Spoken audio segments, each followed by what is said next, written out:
আসসালামু আলাইকুম ওয়া রাহমাতুল্লাহি ওয়া বারাকাতুহু। আমার ছোট ভাই আবু সাইদ, যারা পাড়া প্রতিবেশী আছেন, আপনারা সবাই ওরে চেনেন। ও একজন ভালো মেধাবী ছাত্র ছিল, সে এখন আমাদের মাঝে নেই। আপনারা সকলে দেখছেন আমাদের পরিবারটা কিরকম অচল পরিবার। সেই পরিবার থেকে আমিও মেধাবী ছাত্র ছিলাম। আমার স্যার আজহার স্যার বলে গেল যে আবু হোসেনও ভালো বৃত্তি পাইছিল আমার প্রাইমারি থেকে, কিন্তু আমি পরিবারের অভাবনাটনের কারণে আমি লেখাপড়া করতে পারিনি।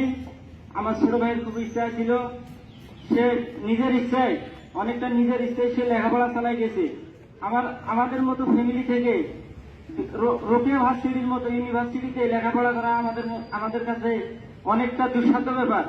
সে 2010 সালে প্রাইমারি পাস করে জাফরপাড়া থেকে, তারপরে সেখান থেকে গিয়ে ভর্তি হয় খালাসি উচ্চ বিদ্যালয়ে। সেখান থেকে এসএসসি পাস করে এ প্লাস পেয়ে